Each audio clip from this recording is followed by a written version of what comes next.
Folks, I'd like to call this meeting to order and thank everyone for their attendance. Before we get into the budget, I've had asked with the city manager's permission to ask the police chief to come over with Tony and Scene. As you know, the college weekend was this past weekend, and I know I can say firsthand that a lot of planning went into this, and John can back me up on this. That a lot of planning went into this weekend, and I consider it a very successful weekend. It's tragic that we did have an occurrence that was bad, but I don't think that should take away from the hard work of what occurred this weekend. And I wanted to let the chief come over and let us be able to thank him and to pass it right on down to all the troops there that we're very appreciative of everything that occurred. And one thing I wanted to also share that came to me today is this came from the SeaTac Civic Administration saying a heartfelt thanks and appreciation for the pre-college weekend VBPD community planning meeting with Mr. Jackson and others from our community for your police community efforts being timely, inclusive, by notifying SeaTac and further including SeaTac in your VBPD pre-planning citizen participation process.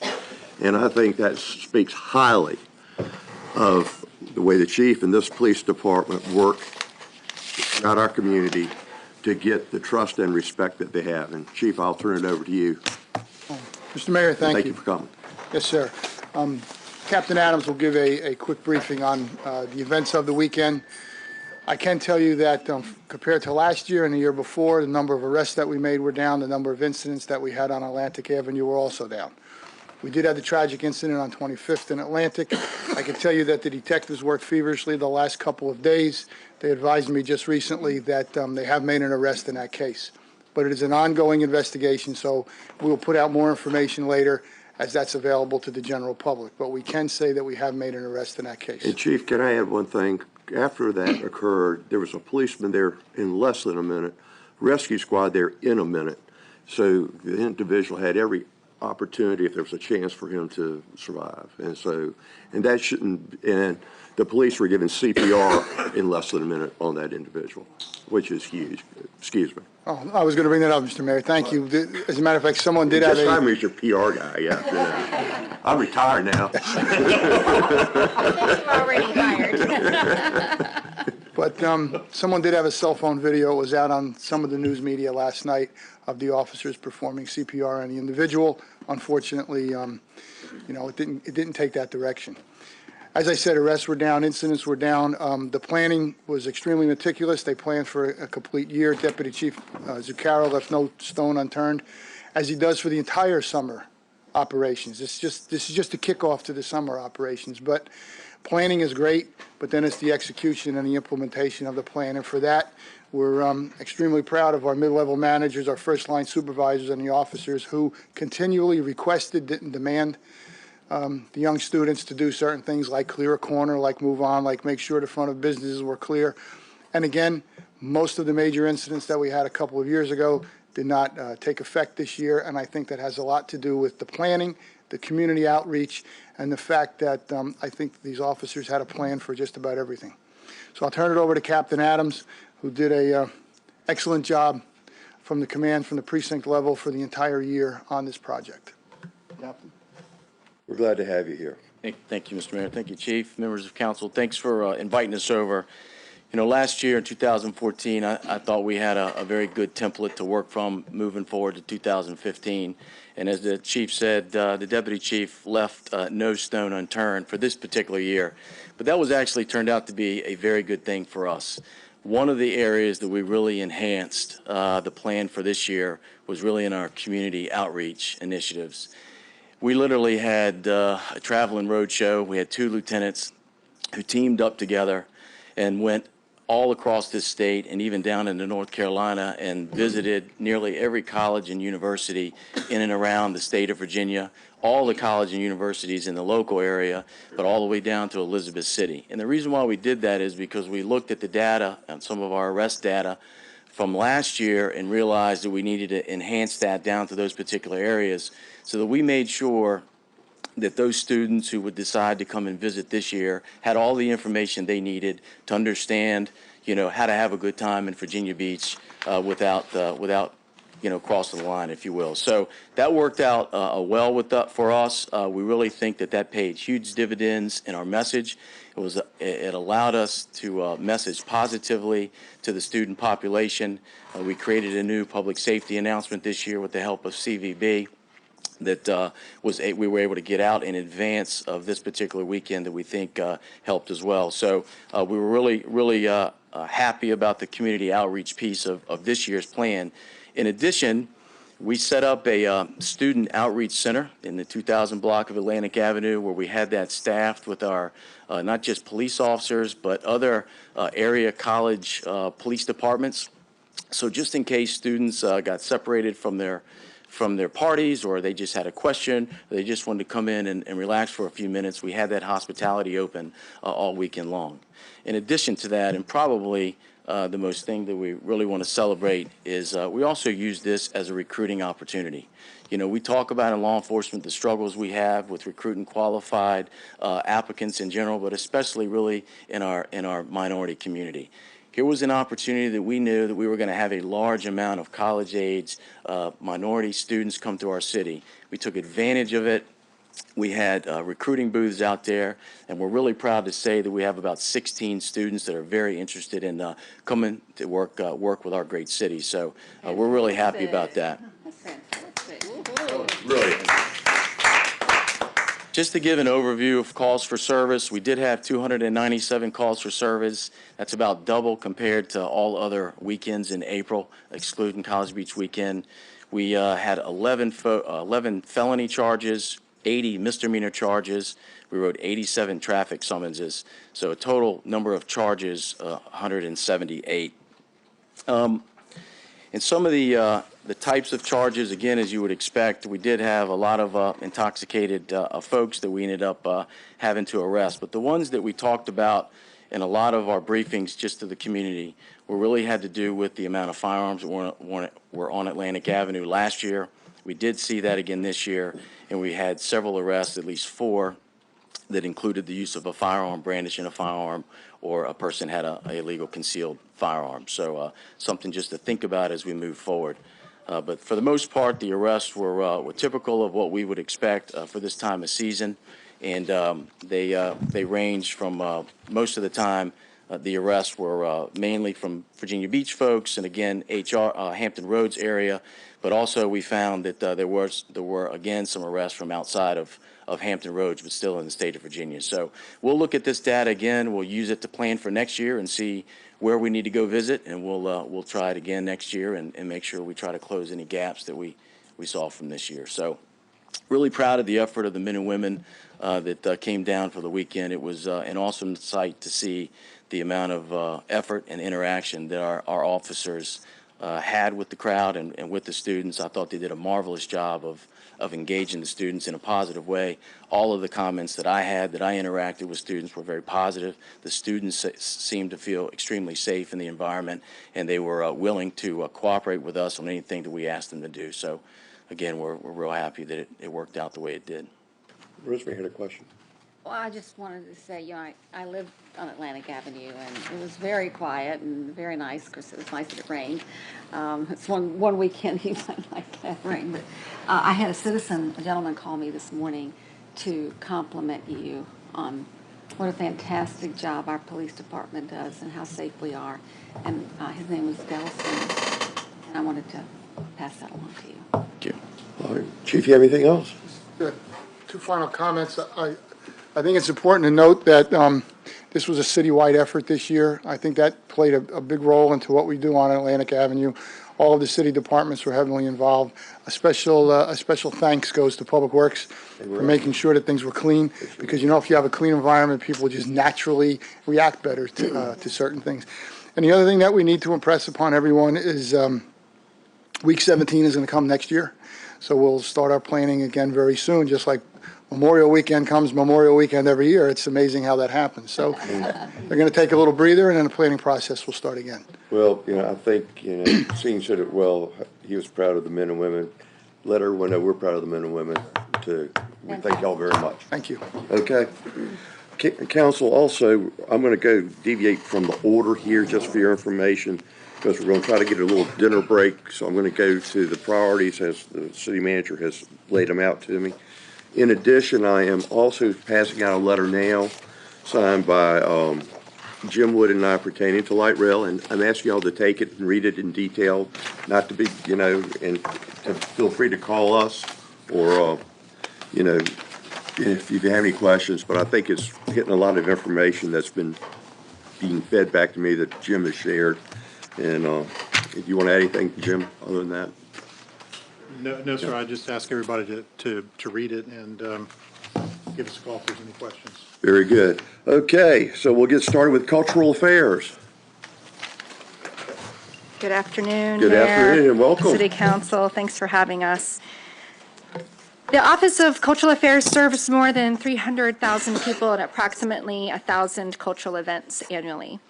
Our events build bridges to other communities, create lifelong memories, and offer a reprieve from the pressures of everyday life. The Cultural Affairs budget supports your vision to have a vibrant town center, abundant cultural experiences through the city that are accessible to all, regardless of age or income. The Envision 2040 plan speaks to the importance of a culturally rich environment, the importance of public art, performing and artistic offerings that generate interest, excitement, entertainment, and support tourism. Our operating budget covers the administration of the Arts and Humanities Commission, the operating support to the Virginia Museum of Contemporary Art, the Boardwalk Art Show, and the Sandler Center for the Performing Arts. Next fiscal year, there is a proposed total reduction of $28,539. The majority of the Cultural Affairs budget comes from the general fund and is used for facility operations and grants to community cultural organizations. Personnel costs of 3 FTEs are the remaining expense to the budget at a little less than 12%. Pleased to report that the Sandler Center has experienced a strong growth in its 8th season. Last fiscal year, we hosted over 406 events and nearly 100,000 attendees. Events at the Sandler Center returned nearly $115,000 in admission tax back to the city. The Sandler Center's 300 volunteers logged over 16,000 hours this year and saved the city close to $240,000. The FY16 budget impact to the Sandler Center is $59,997, which will mean a reduction in part-time staffing hours and cuts to public programming to the Great Performer Series. The Sandler Center Foundation Board is chaired by Vince Oliveri. They're actively fundraising for the center's education programs. The money for the foundation raised sent over 7,000 students from Title I schools to see a show at the Sandler Center. The foundation underwrites all of the education programming at the Sandler Center, and their gift allowed us to increase the number of education matinees from 4 to 5 this year.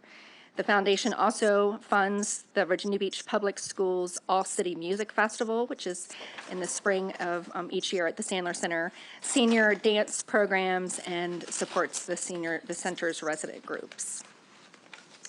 MoCA has given Virginia Beach international and national attention this year with their exhibit, Victor Mooney's. The exhibition was selected to travel nationally to locations in Virginia and Miami, and all these accolades provide great and positive exposure to the city of Virginia Beach.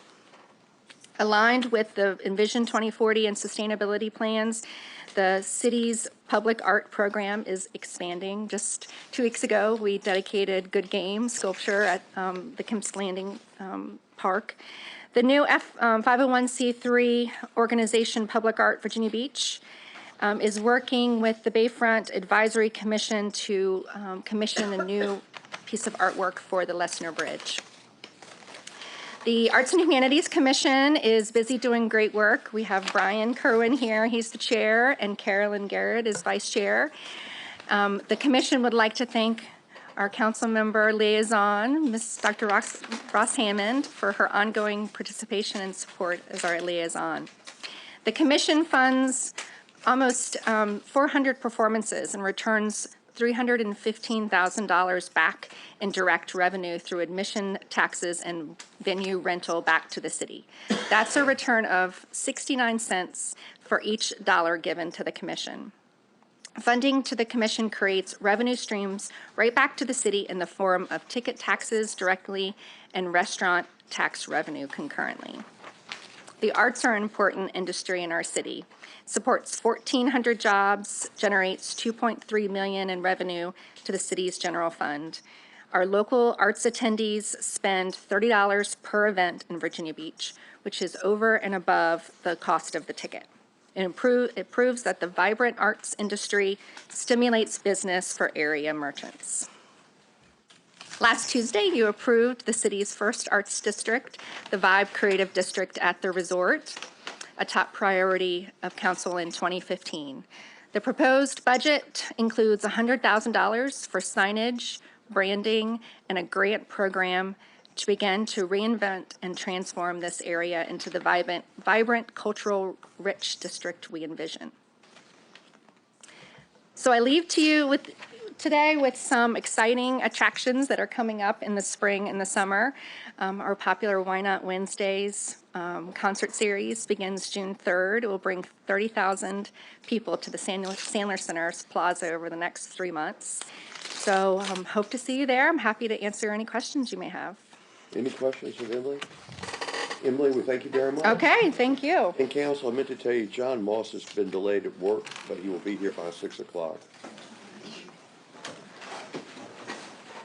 Department of Museums, Lynn? That looks like me, huh? Well, thank you all for having me here this evening, Mayor and City Council. And with me this evening is Cynthia Spinolis, our Deputy Director, and Donna Ellis, our CFO. And we're going to start by showing you that we are also addressing the Vision 2040 goal. Our natural environment and conservation efforts are celebrated in our museums and cultural offerings and attract regional and national visitors. So we have a great staff, and we're representing them today in the aquarium and 3 history museums and the Princess Anne County Training School, Union Kempsville Museum that's inside the Renaissance High School. So that's what our budget represents today. So you can see that we went back to basics today with our budget because we know it's a tight budget year. What's new, right? So nothing new with that, right? You can see that the purple will represent education because our history museums promote talking about our history for future generations to learn from. And you can see the blue is quality of life from the aquarium. We'll be able to learn about environmental stewardship and sustainable practices. I'll put in a word here about our Sensible Seafood Fest, which is the Thursday before Memorial Day. So a little commercial up here to invite you to come to the Sensible Seafood Fest. And also economic vitality. You all know that we generate revenue at the aquarium and to support our operations, and we generate taxes for the city and state, and our partnerships at the aquarium, like our adventure park, and we have photo operations and food service, and we sell things in our stores, so all of that generates taxes and revenues as well. And then, of course, our nonprofit partner, the nonprofit foundation, also generates revenue and taxes. So economic vitality, you'll be seeing all these colors, education, quality of life, and economic vitality throughout our presentation today. So here's our budget. There is an increase in it for the aquarium. It's mostly due to rising personnel costs, operating costs for supplies and contracted services.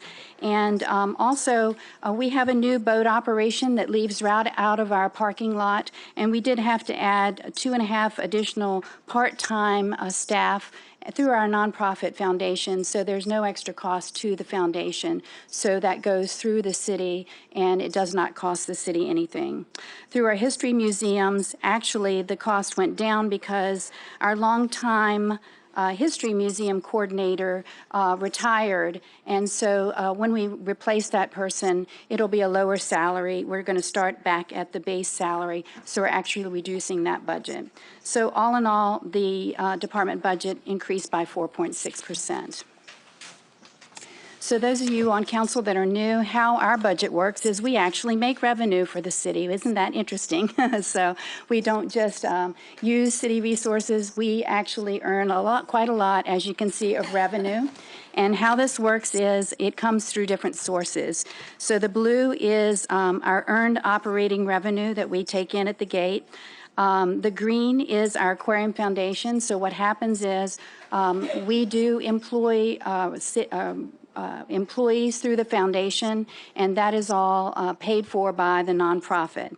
And so the nonprofit pays the city back, and that's 13% of the revenue that comes in. And then the red are the general funds that the city does pay for in our department through the historic aspect, and then also some to the aquarium. So that's how the pie is split up. And then the expenses, you can see the green, most of our expenses are our staffing. The yellow is 17% of our budget for feeding and care of the animals, to maintain our exhibits in our facility, and for cost of goods sold. So the cost of goods are in our store, and then we're making money from that, so you have to spend some money to make money. And then also 17% down below, that's this, the blue part of the pie. That is our contracted and internal services, risk management, contracted bank fees. Once again, you have to spend money to make money. That's where we charge people to use their MasterCards to to buy tickets and to spend in the store and such. And there are ICOM IT fees. So what's unique about our budget, it's kind of interesting that we do produce $1.1 million in taxes annually at the aquarium. Our nonprofit foundation, not even shown on here, produces approximately $3.5 million annually that you don't even see on here that contributes to our operations. So if it weren't for our nonprofit, the city would have to do that, or else we wouldn't do those programs. And as I mentioned, the green pie up at the top where it says 13%, that is 33.86 FTEs that the nonprofit pays for that the city does not have to pay for. So it's a pretty amazing public nonprofit partnership that we're jointly endeavoring to do. Okay. So last year, the great things that happened is we created a nonprofit historic house foundation, just like the aquarium has one. Cynthia's working with that group, and they're doing great things already. They reach school children just like the aquarium does, the historic houses do. They had some great new programs last year. The aquarium reaches school children as well in large numbers, as you can imagine. And we also had a challenge with our stranding response, as you remember last year, with the dolphin strandings, where we had a morbillivirus that killed a great number of them, 382 as a matter of fact. We also were able to rehab a lot of sea turtles. We returned 36 of them to the sea. And we opened our great adventure park, which is doing really well. This year it's going to do gangbusters, we think. And we branded our National Geographic 3D theater. You'll remember we changed over from film to digital. That's been very popular as well. We're showing Little Mermaid now at $5 on the weekends. It's been selling out. We've even had a problem with if you've got a 2-year-old and you bring them in, you don't have to pay, but they've been taking up a seat. They're supposed to put them in your lap, but they've been putting the 2-year-olds in a seat. So now we've got too many in the theater. Oh my gosh, it's a mess. But anyway, we're dealing with it.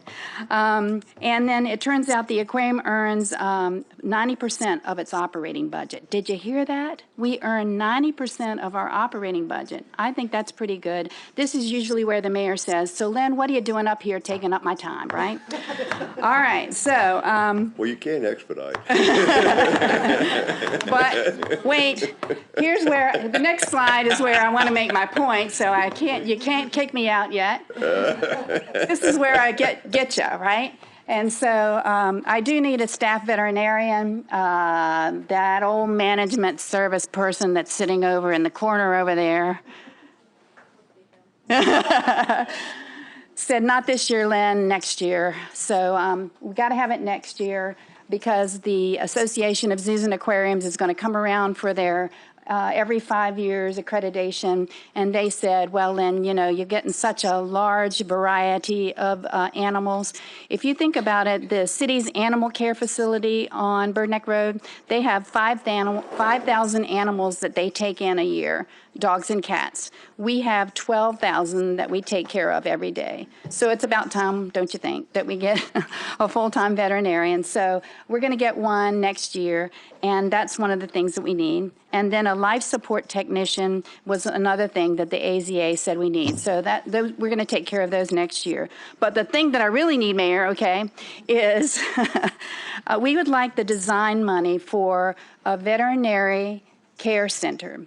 So as you know, right now, we are planning to update the Owls Creek Marsh Pavilion. Can you believe it's been 20 years since we opened that building? That's the south building. So that building needs to be updated. So we've already worked to get phases 1, 2, and 3 of that building going. We're already planning for that. So what we would like to do is add a veterinary care wing to that. And we're going to raise, nonprofit's going to raise $10 million to update that building and to outfit the Mid-Atlantic Marine Animal Conservation Center, which is going to be a new stranding center. How long do they think it'll take to raise the 10 million? 30 months. We've already hired a consultant. We started the capital campaign March 1st, so we're already underway. We've already gotten some money in. We're rolling, okay? So we're going to do this.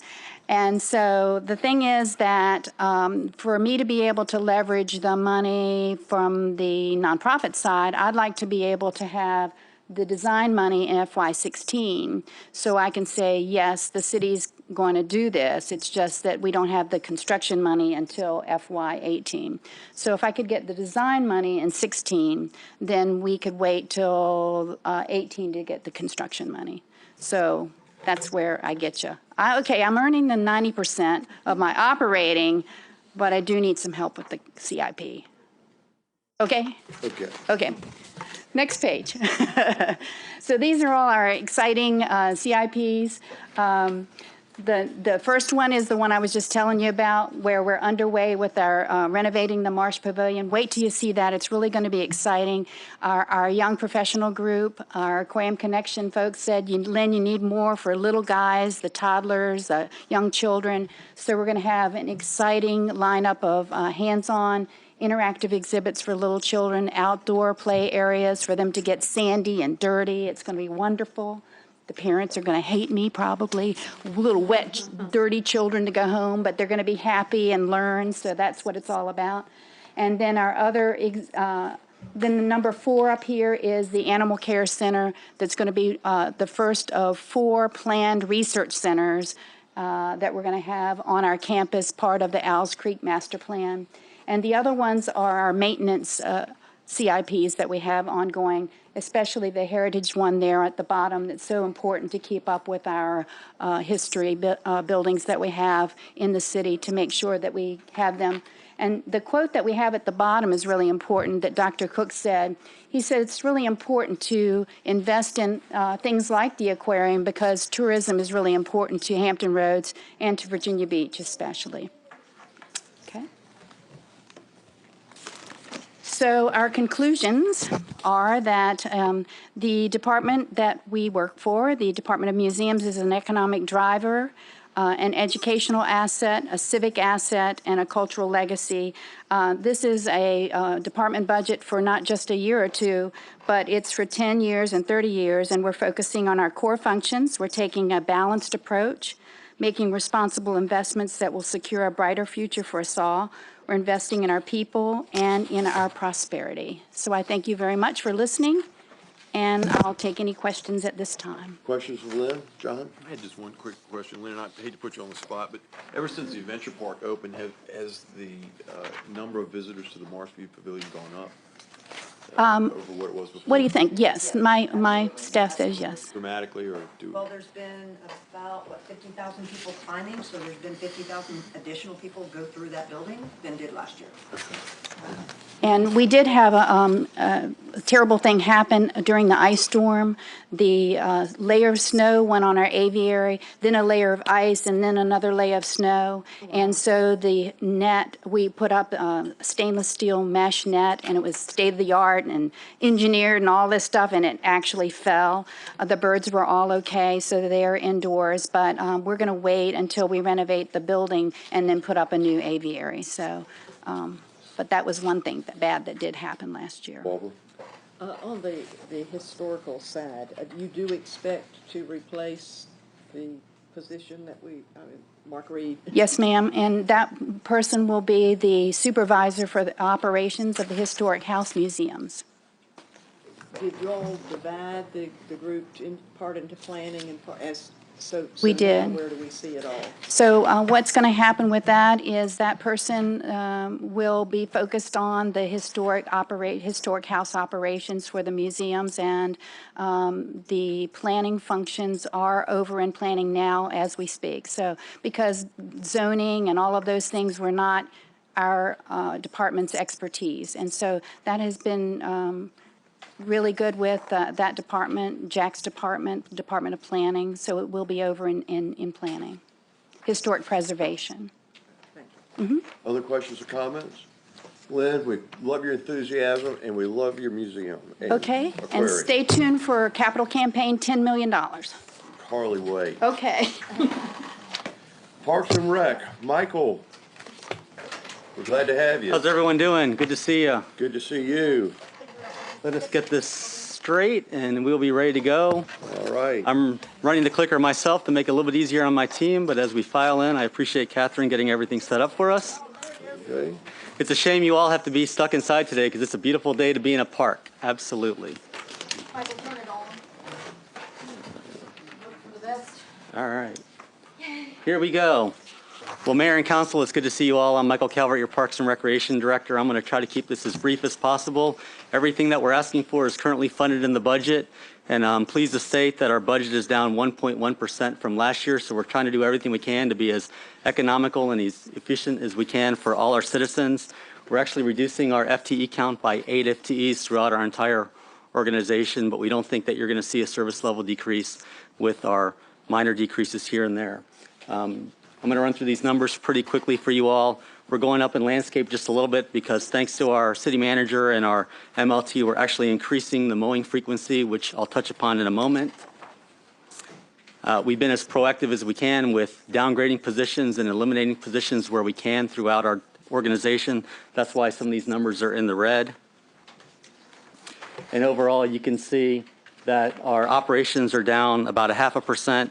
And again, as I mentioned earlier, our FTE count is down about 8 positions. The last line, the reserves, you can see that we're up a little bit. That's for the 1.66 increase for the salaries, since we're not located currently within the general fund for those positions that are funded through the reserves.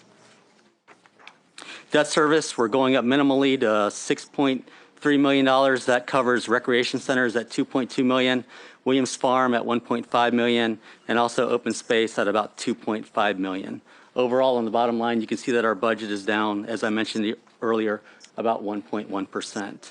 I think everyone here is familiar with our budgets, but we're primarily made up of four funds. The Special Revenue Fund is the largest at about $34.9 million. We do generate right about $15 million every year. This year we hit $14.9 million, and with any luck, we'll eclipse that $15 million. We're doing the best we can to generate the fees associated with our practices and our operations. General fund at about $13.8 million, and then we also have the fund money that we get from schools with maintaining all their properties, as well as the open space fund. And the majority of our budget goes towards personnel and operating. We've had another great year. We thank you all for your support. I had the opportunity last week to meet and greet some sports and marketing planners that were in from across the nation, and they were very, very complimentary about our parks and facilities that we have. PAC is a fantastic facility, and we have a great relationship with the CVB. I'm happy to note that we've partnered to bring 23 multi-weekend tournaments here to the city over the course of numerous years. And later on in my presentation, I'll talk to you about some of the other things we're doing at PAC to open up our fields not only for our residents, but also to bring in visitors that will help our hoteliers and our restaurateurs throughout the year. I think you all are aware, but we got reaccredited this past fall. Great job to my entire team. I'm proud to tell you all that we hit 100% of every single standard. So that is something that was one of our goals, and Cindy made that goal abundantly clear, and we worked hard and we did it. So we're trying to do our best to provide the best parks and recreation facilities and amenities for our entire citizenship. And then some of you all have been helping us on the outdoors plan, another one of our major highlights. And then finally, many thanks to Council Lady Wilson for her help with the students on the swim.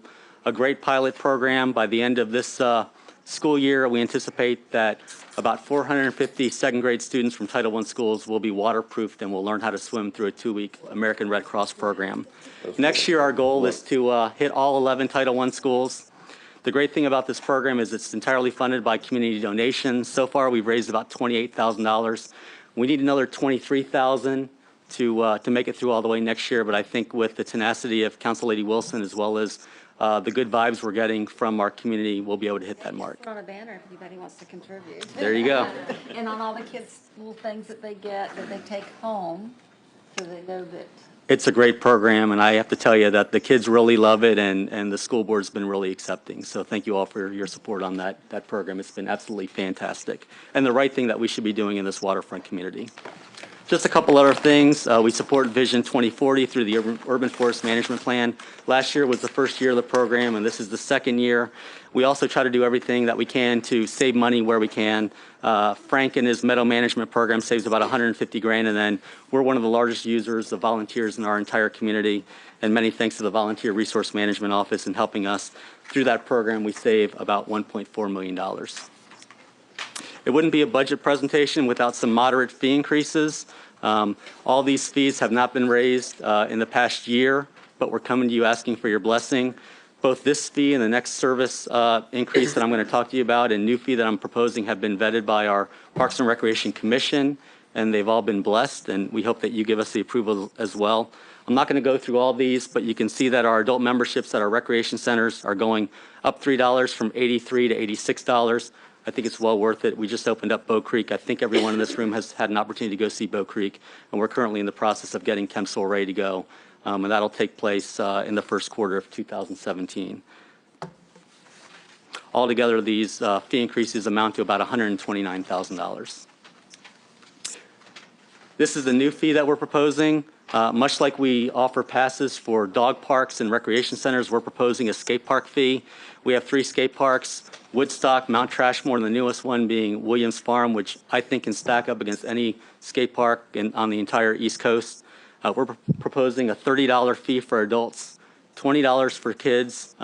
Those are the resident rates. We have a little bit more for non-resident rates. And then if those individuals don't want to have annual fees, they can pay a simple day fee, $3 for children and $5 for a daily pass. Again, the Parks and Recreation Commission has blessed this new fee, and with your blessing, we'd like to start it in January of 2016 to give us a chance to kind of promote it within our skaters out there in the community. The ones that we've talked to so far have no issue with it. They utilize the skate park numerous times a week and all the time on the weekends. Council Lady. Do you think that more people may start going to skateboarding, some of the places that we don't want them to be skateboarding, because some of these activities do damages. I mean, we've seen at the ocean front and different places where they're skateboarding where they probably shouldn't be. Yeah, I don't think this would deter people from using the skate park. I think the costs are pretty minimal, especially, you know, our counts are showing that the average skateboarder, the ones that really love our facilities, they're using them at least once a week, a lot of times 2 or 3 times a week. Williams Farm's been amazing because people actually drive there to skate, and it's a good bonding activity for parents and their kids. We see a lot of times, I was there last week and there was a 3-year-old that was on their bike skating with the family right alongside them. We've had some conversation with the skaters that we see all the time, as well as some of the ones that come. We have people that come from the Outer Banks, that come from Richmond, and they're always surprised when they get there and there are no costs. So I think they anticipate the cost, and for those that are used to paying nothing, I don't think they'll have an issue with us charging just like how we now charge rates for Not free for dog us to fees and those provide things. these things. Absolutely not. We staff every one of our parks. We have cut back on our hours last year because of some of our economics, but Williams Farm is open from morning until evening, 7 days a week. The other two parks are open after school through evening, Monday through Friday, and then all day long on the weekends. So it does take a pretty substantial amount of staffing costs to keep them open. That's our way that we make sure that all the kids are wearing the helmet, that they have their waiver signed, that we make sure they're being safe as they can. And we've heard a lot of positive comments from our parents in the community because we are staffing that. Council lady. Surprised you said the kids are wearing their helmets. I'm surprised when I've gone out to see the number of adults that are actually Absolutely. out there doing that. I'm too scared, but Skateboarding is not just for children, it's also for adults. And the great thing is when you see the adults that are helping the kids learn, we don't require elbow pads or knee pads, but we do require helmets. I think that if we did ask kids to wear elbow pads and knee pads, I think we would see a decrease. But helmets are what they're used to wearing, and we all think it's safe to do so. Unfortunately, we don't have a lot of injuries out there at all. Bobby? Don't worry about sending me on a skateboard. I'll have to have an orthopedic surgeon on retainer. But you know, Mike, as we go forward and we're thinking about down the line, as we're building, you know, these really great rec centers and everything, and I'm sure maybe down the line as we're looking at sustainability, I hate to say it, you know, very expensive places, $30 million, that down the line we may have to look at, you know, some revenue enhancement. My Cox bill just went up $35 a month. And to think the fact that we might be justified, you know, perhaps down as we look for sustainability in the future. But, you know, that's down the line, and I appreciate the work that you folks do. You are a true blessing to the city. Have you ever thought about, or are we doing anything with maybe corporate sponsorships of some of the rec centers and some of the programs? About, you know, just bringing in some, you know, added revenues and not only residents, but maybe people that work at various, you know, industries, you know, in the city that offer them, you know, because one of the best things you can do, a company can offer as a benefit, is a rec place that they can go and work out on things. Is any of that stuff in the pipeline? We're actually working on our strategic plan, and part of that is looking at where we're generating revenue. And sponsorship and looking at some corporations is part of that. We have a new marketing and resource coordinator, Jessica Kraft, who came to us from the VCB, and that's been one of her challenges that she's looking at. She's been a little bit short-staffed, but we're working on getting her up to full staff. So after that, she's definitely going to start looking at the things that you have just asked about. Michael, can you quickly tell them about the Silver Sneakers program? That's a great corporate partnership with the hospital and what's happening in all those rec centers. Absolutely. We offer a program called Silver Sneakers, which are primarily for active adults. We don't like to call them seniors in our business, but we have programs that enable them to sign up, and their memberships are actually paid for by Centera and some corporations out there. And I was out to a rec center a week or two ago, and there must have been 40 or 50 active adults in a workout program together, lifting weights, working out together, getting healthy. It's amazing. And every month we see this program growing and growing and growing. So absolutely, I think we can partner with Centera's and some of the other ones, some of the businesses that the mayor's talking about, biomedical. It ties in with what we're trying to do to make this community healthier, more sustainable, more active. So absolutely, council member. I appreciate it. Thank you. Sure. Shane had a quick question.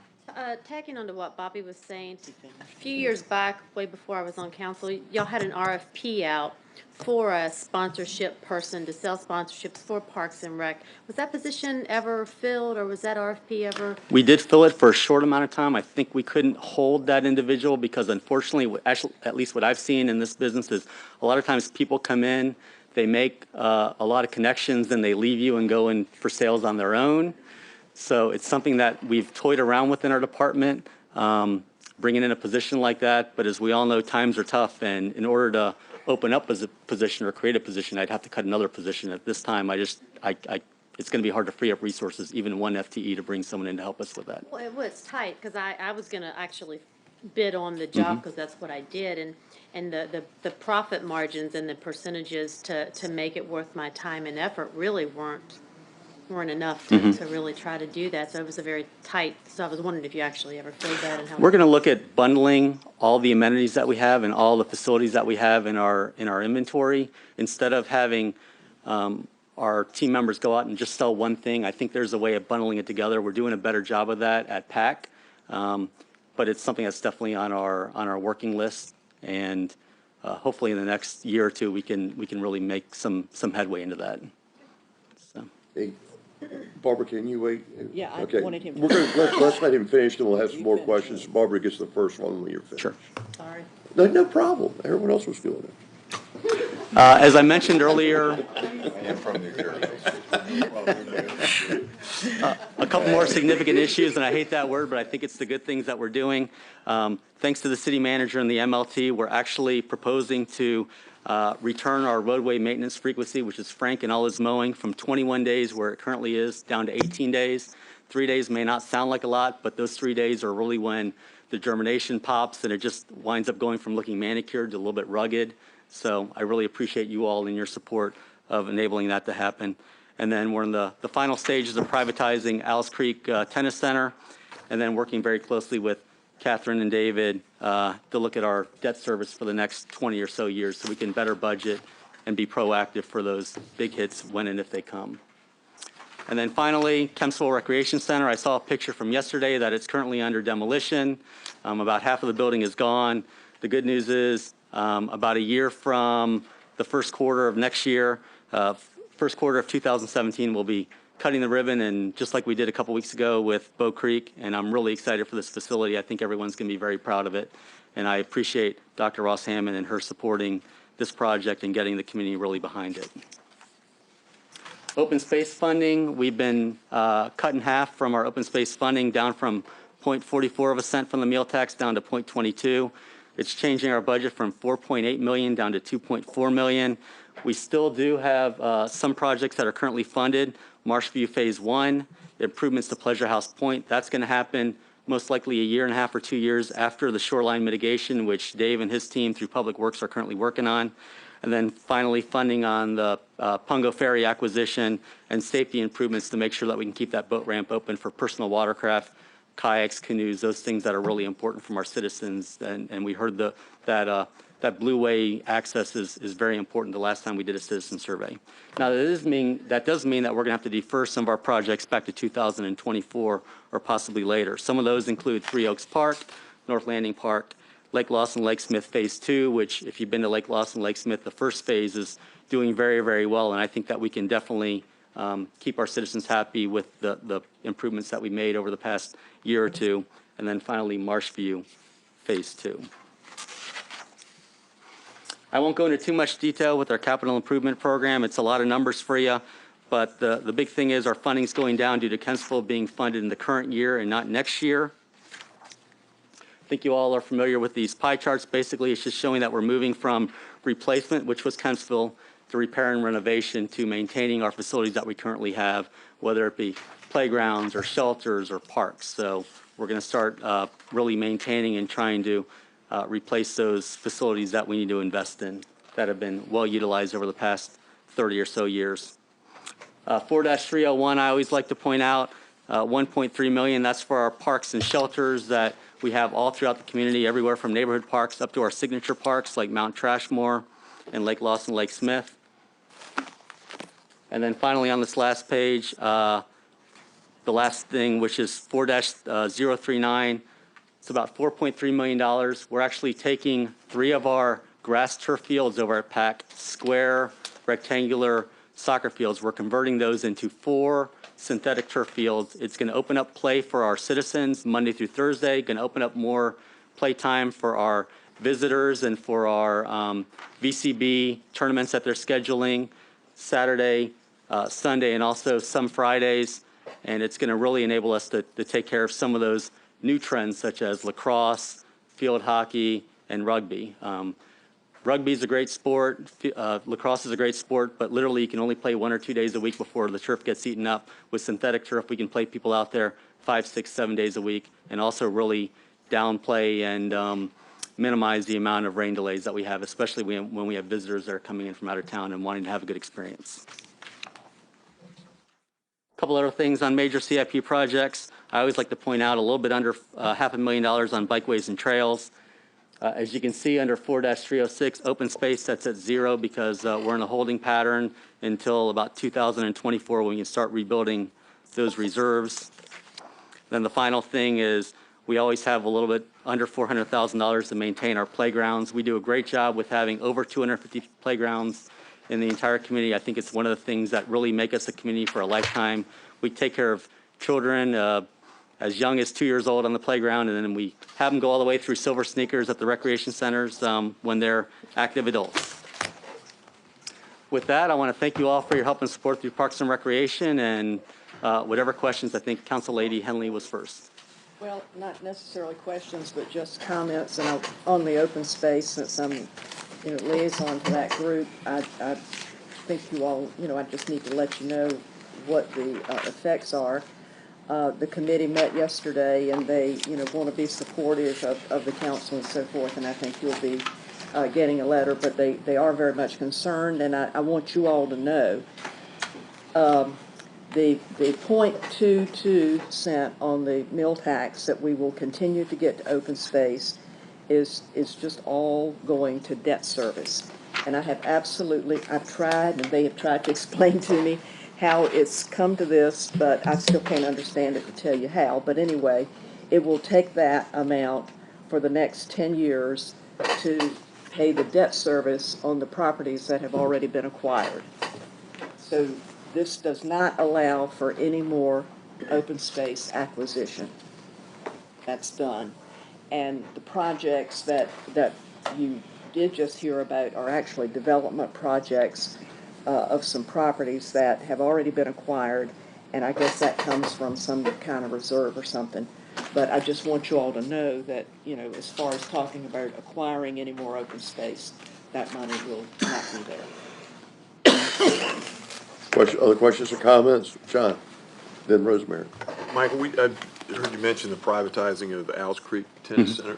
The concept was we were going to move that facility. Where we were doing that, and how does the privatization of that impact, potentially moving that? We've talked with Lynn Clements and her team. The time frame that they've told us is it's probably going to be a minimum of 5 years before they potentially could be developing that land.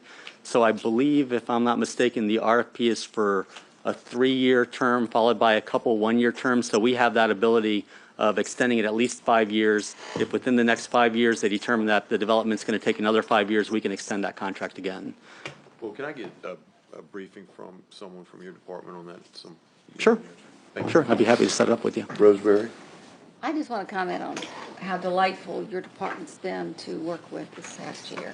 I mean, everybody has been incredibly enthusiastic and happy and a can-do attitude, and just really wanting to make things happen.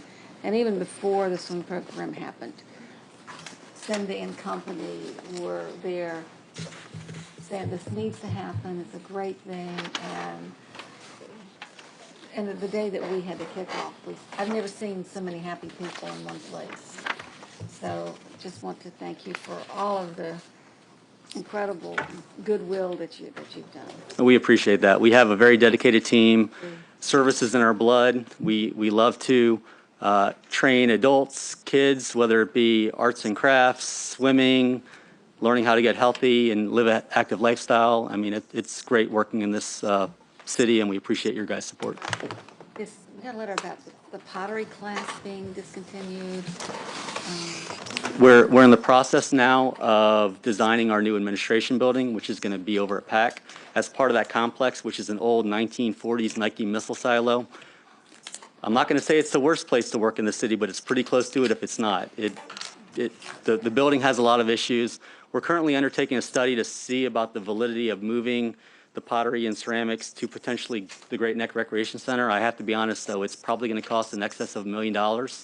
And the amount of students that we serve for that $1 million may not make it sustainable, as you were saying, or a program that we're going to be able to continue to offer. I've already had some conversations with Emily LeBeau's. We've already started talking with the group from MoCA because they have their own pottery and ceramic studio there. There might be a private vendor that may want to put it down in the Vibe District.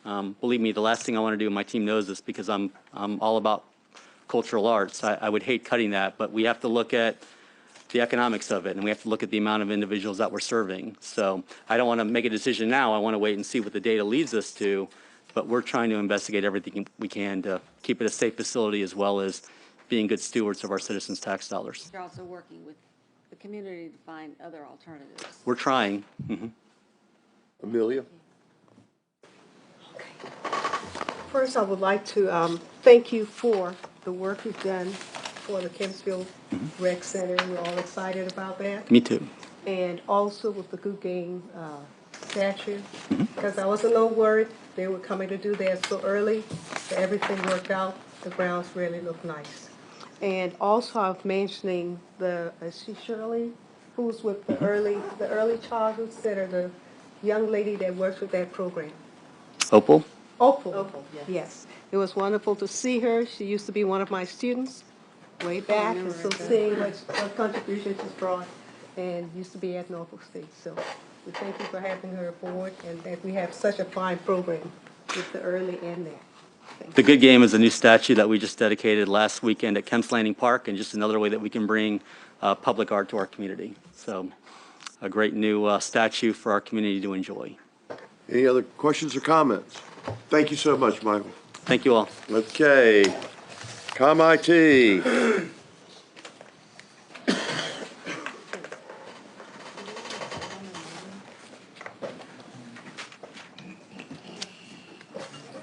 We welcome everybody. Good afternoon. Pat, nice Hi. to see you. Nice to see you. All right. All right. Well, thank you for having me here today to talk about ComIT's proposed fiscal year 16 budget. We're glad to have all of you. Getting started, looking at our operating budget, it's made up of three components: 2 internal service funds and the general fund. And focusing in on the general fund, you can see there is a proposed reduction of nearly $1.5 million, or 6.4%. And that can be attributed to the relocation of multimedia services from ComIT to the city manager's office. Looking at the proposed budget holistically, we have a reduction of nearly $1.9 million, or 6%. Looking at the budget by fund or expense category, and focusing in on the expense category, we have nearly just over 57% of our targeted expenditures in personnel, and just over 40% targeted for operating costs. Combined, that is nearly 98% of our budget. Taking a deeper dive on the proposed operating cost of the 40.4% that you saw on the previous slide, over 50% is targeted for hardware and software maintenance costs. Examples are Microsoft, Oracle, and HP costs. Moving on to proposed CIP projects for the upcoming year, we have a total of 7 funded projects totaling nearly $13.5 million. Elaborating on the bottom 3, CIP 3142, that's an ongoing CIP that helps us with lifecycle management of our communications infrastructure. Those are radios, our computers in our public safety vehicles and such. 3610 is oceanfront cameras. We're partnering with the police department to identify locations and technologies to place more cameras at the oceanfront. And the final 3614 is a fire department CIP to help replace their in-mass communications in nearly 500 radios. Looking over the CIP program over the next 6 years, you can see that ComIT currently is targeted for 4% of those expenditures.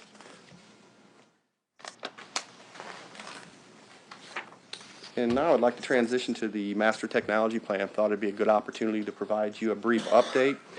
You may remember that during your recent council retreats, you made this a high priority of the management initiatives. Providing some of the highlights, S7, the mobile strategy. We came in January and presented you the first 2 internally developed mobile apps, VB Connect and VB Works. Moving down an item, B8, providing citizens with better access to city services and information. Just last month, Catherine Weitzel, Director of Management Services, presented to you OpenVB, which is a cloud-based open budget tool. I1, the Next Generation Network, that is The architecture's been finalized. We're finalizing the project plan. That is, as a reminder, is going to connect 50 to 60 city locations, providing high-speed broadband access. And then I-8, executing a citywide radio strategy. You have two components. You have public safety and non-public safety. We've made tremendous strides in the public safety side of the house. Our infrastructure that the public safety first responders utilize to respond every day on their radios, we have a long-term maintenance plan in place. We have a contract that will upgrade that 3 times this fiscal year and once every other year thereafter. We've also partnered with public safety to replace 3,400 in-service public safety radios. So we will replace police, fire, EMS, ECCS, and the sheriff radios in the next 18 months. Every year I share with you the current vacancies. We currently have 18 vacancies. Three of those are new positions. But we really wanted to focus on the level of effort for the recruitment that we've made this fiscal year. We've filled 25 positions. We've reviewed 952 applications, and we've interviewed 209 candidates. So we just really wanted to share with you this year the level of effort that we're making in trying to fill our vacancies as expeditiously as possible. It is also identified in the technology plan to modernize our IT job titles. We are working closely with HR. I want to thank HR for working with us and partnering with us to modernize our titles, which we anticipate being finished with by the end of May. Taking a quick look ahead, we want to continue to focus on investing and stabilizing our technology foundation. We have put together operational plans that meet the technology initiatives. We have eliminated a 2-year backlog in the computer replacement program while enhancing it and providing our department's mobility options. We've also worked with the management services group and partnered with them so they look at high-level business cases that justify that investment into the mobility solution. And the third item is application portfolio management. This is the next large initiative we have, which will allow us to manage our portfolio much like you would manage your financial portfolio. The next major exciting initiative and challenge is our integrated public safety project. This slide depicts a high level of the process that we went through. We had a selection committee that consisted of police, ECCS, fire, EMS, and ComIT. We secured a public safety consultant early on to help us facilitate that process. We identified nearly 2,100 business requirements, and we had a public safety software exposition here at the convention center that had over 30 vendors show up to take a look at the technology tools of today that our first responders may utilize. We went through a lengthy 18-month procurement. We had 7 respondents with 3 shortlisted offers, did many site visits, demos, many negotiations, and we had a final evaluation and scoring that was proposed to the Public Safety Advisory Board, and it was a unanimous recommendation by that committee. The Public Safety Advisory Board, after receiving that unanimous recommendation, authorized a letter of intent to award. Some of the highlights of the new system will be a highly configurable system, one that needs minimum customization. That will reduce the long-term total cost of ownership. It'll have state-of-the-art mapping for CAD and mobile. We'll have e-ticketing, field-based, and enhanced crash reporting. It will have a workforce management component that does not exist today, so it will eliminate various Excel spreadsheets, and we believe save thousands of hours of labor that can be redirected towards other labor that would be higher business value. It'll have a data warehousing component where it will be an aggregation of information that allows us to create customized dashboards, do some data modeling and end-to-end analytics. And of course, it must run on state-of-the-art infrastructure, and it will. It also has an advanced configuration tool that will allow the user experience by agency to be created, and it will create a unique experience for them. With that said, I'd like to open it up for questions for myself or my team. Yeah, thank you. If, with respect to the public safety radios you were talking about, does ComIT do the repairs on those, or is that another entity? We do some of the repairs in-house. We also work with another group called Gately, so that, currently how we stand, we do some internal repairs as well as have Gately Communications assist us with that. I just heard that there had been some delays, and I didn't know if that was related to the new radios rolling out. I don't believe so. Okay. If you wouldn't mind checking into that, Absolutely. I'd appreciate that, because I have heard that radios are going in, and sometimes it's taken 2 or 3 weeks before a replacement comes back. Okay. The other question, kind of on the same thing, when you talk about the new public safety radios, the quantity you mentioned, is that the same as we have now, or is a greater number? I mean, presumably, if you're buying a great number of them, you're going to get a better price if you just have to buy 2 or 3. We worked with the public safety technology liaisons, and these were identified as 3,400 in-service radios, so they were identified as in-service today. So there's no capacity for expansion in this order? We have, actually, I believe we held the price for an additional 6 to 12 months, so I believe we may be able to get some additional. 6 to 12 months beyond the time they're deployed? When we purchased, when we purchased, I believe. Okay. I'd have to check on that to validate that for you, but there is an opportunity, I believe, to keep the same price point in the future for a limited time. I would just think that, if you're buying 3,400 or whatever. Yes. It's probably a much better deal than buying one. It is. So actually, in relation to that, by working together and maximizing our purchasing power, we were able to drive the price about $4.3 million below what the VITA contract or the state pricing mechanisms reside at today. So again, as you say, buying together in quantity allowed us to do that, as well as strategically purchasing it at the end of year. So we had a couple of things working in our favor. And a matter of fact, that company had to offer it to the rest of the state to meet their state contract because it was so much below the state costs. Other questions? John? Did you all receive an appeal on the procurement award or advertised intent to procure in your integrated public systems? Did you receive? I have not heard of anything to date. I was not notified, John, and I would have been notified if they had filed, if the non-selectee And I think the time has protested. expired, is that not correct? Yes, sir. Okay, just 10 making days sure. after notice. That's what I thought, thank you. I have a general question, not just for this department. How many employees are in CIP projects citywide?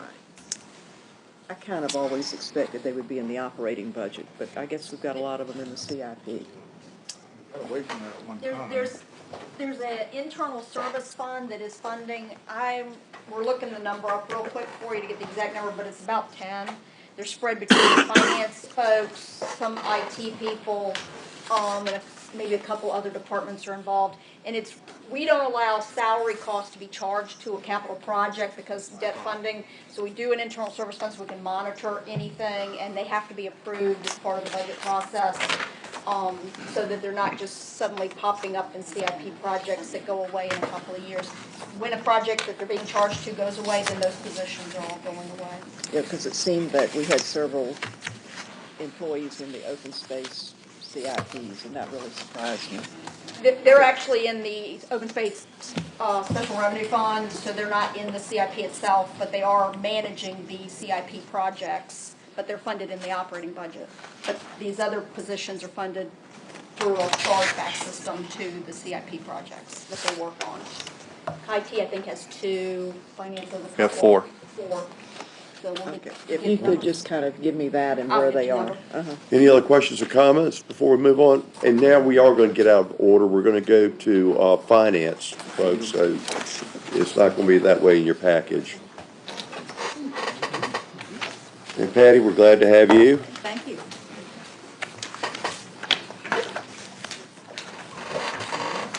And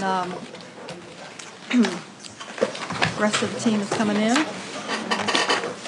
I would like to just, before we get started, recognize Trish Donahue, our financial systems coordinator, David Hartzog, payroll administrator, Don Barnett, the comptroller, and I was expecting a few more, but I think they didn't get the message on the earlier time. We're glad to have y'all here. But they're helped make it happen.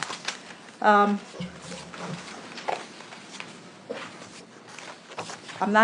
like Parks and Rec, I'm not asking for anything, I'm not losing anything, and, if there's any questions, I can sit down. But I think I did want to at least kind of fill in what we have, and I'll say this more than once. The Finance Department, I consider critical infrastructure. Everything that is paid by the city runs through the Finance Department. Employees are all paid by the Finance Department. The pension is, managed through finance. Procurement is through finance. All the accounts payable. and all the accounting. And the placement of insurance and the self-insurance is through finance. So it's a lot of stuff. It's necessary to run an organization this large and to try to, as best we can, protect the city. So just want to point out, Director's Office proposed for FY16, 726, 525. Local vehicle registration, you might remember several years ago, we merged the local vehicle registration with the states, and they charge us a little fee for each registration. And there's also what we call a stop program. We can stop someone from registering the car if they owe the city money. So the treasurer manages that piece of it. And over time, we use that less and less because I think we got kind of caught up, and the treasurer is managing them pretty well on his own. But it's a good feature to have. Comptroller, $1,675,403, and that's when all the bills are paid, all the accounting, grants management, capital project management, and reimbursements. Payroll, $833,740. We're managing 3 pension systems, the hybrid system, and as well as paying 7,000 employees every payday. Purchasing, $1,156,007. We have a lot of large capital projects being expended. So the general fund portion is $4,754,675, a little bit less than the prior year, primarily because we reduced the amount that we think we need for the stop program, that local vehicle stop. Risk management fund at $15,800, slightly more than last year. And we have 2 positions in our capital project fund that you talked about earlier, Catherine mentioned. One of them is a civil rights compliance person for our urban construction initiative, Sharon Foster, who also works with our minority procurement program in general. And then also our capital project accountant, which has proved to be invaluable. We've got caught up getting all our reimbursements in for these capital projects so important. If you don't ask for your reimbursement in a timely way, you may not receive one. So a total of $20.7 million, but the vast majority, of course, is the risk management self-insurance fund. This chart, I won't spend much time on it. You can see the lion's share of the budget is risk management, but the most of risk management is a charge out to other departments. So most of it's going to be general fund. So over half of the finance department, maybe 66 2/3, is in fact indirectly or directly general fund. And when you look at the bottom pie chart, we've got operations, the big light blue section, primarily claims management for risk management. Now, over the years, finance department has been able to accomplish what we've been able to only because we always are thinking about how to do it better, cheaper, less complicated. Sometimes municipal accounting becomes incredibly complex, and we're trying to ways to simplify that. But the arrears payroll has helped a lot. We have reduced the amount of error corrections tremendously, which gives you a better feeling that you've got an accurate payroll. New controls, if we're going to manage in this environment, controls are going to be very important, and we've established several new policies. One of them is capital assets with guidelines. You've read the articles, I'm sure, about some cities don't know where everything is. So we're trying to keep Virginia Beach from falling in that category. Several online training courses we've developed for our city departments, journal transfers, which is basically mostly transferring P-card, procurement card transactions to the right object codes, because that comes in one lump. We have to distribute it. Dual year procurement, end of the year is very complicated for a lot of people. We make sure our staff understand it. We developed a payroll certification process. We've had over half of the department payroll specialists take this and qualified, we call them certified payroll people now. It's about 10 sections to it, and it's quite in-depth, and that's how we can make sure that people don't make mistakes in the department. You know, a lot of times people are trained by someone else, the new person, and payrolls are not submitted accurately. We talked about fixed assets, grant management, we're in the process of, as well as a capital project closing. We close out projects quickly. We're now working with the departments to help them understand why it's so important to close capital projects in a timely way. You heard about workers' comp. We appropriated money last week. House Bill 1820 is going to be very important. If we are going to make any progress, we've got to have a better way of paying medical. Right now, we pretty much get charged whatever the medical provider, full price, no discounts or very little discounts, and we need to change that. There's a study group going on, and we hope to make some progress there. Involved in some of the economic analysis of some of our big projects, like the arena, as an example. Deferred compensation. We have Mr. Moss, who sits on a deferred comp board. We're going to implement a Roth 457 on July 1st, which is just like a Roth IRA, except there's no income limit. So it's going to be quite a good benefit for our employees. Online pay statements. We've got now that almost everybody, I think there's one person who does not have direct deposit with the city. That's huge in terms of managing bank reconciliations and processing payroll. But the pay statements, the earnings statements had still been distributed manually, and we've now got that. About half of that is now online. We're working, our goal is to have everyone now online to get your pay statements, that we're not going to be handing them to you. Improved VDOT timely receipts. Again, as I mentioned earlier, if you don't ask VDOT for the money, you won't get it. So you've got to make the ask. Reviewing the projects, making sure that the resources for these projects are in fact realized. Following up. We file electronic filing of sales and use taxes. We are looking at streamlining accounts payable. We've actually done a lot of our large vendors by doing an upload. That's a process in itself. And of course, we're putting more stringent regs on P cards and how they manage that, how that's managed. And again, we like to brag about our latest bond sale. You heard about it. And every time I think we've cleaned up all the refunding opportunities, we've been finding some more. So that's the biggest thing, is that savings that will be generated. Most of the annual savings will be in the latter part of that 14 years, but still there is some savings each year. And I think I've already covered this. We've got to figure out a way to get medical under control. We have a person who had a heart condition, a heart attack several years ago, and we're still, of course, paying treatment for that person, and we have been informed that the estimate of the remaining costs has gone up by several $100,000. So that's just to illustrate, and I think there was a quote that we used, risk management is just one catastrophic injury away from overspending its budget.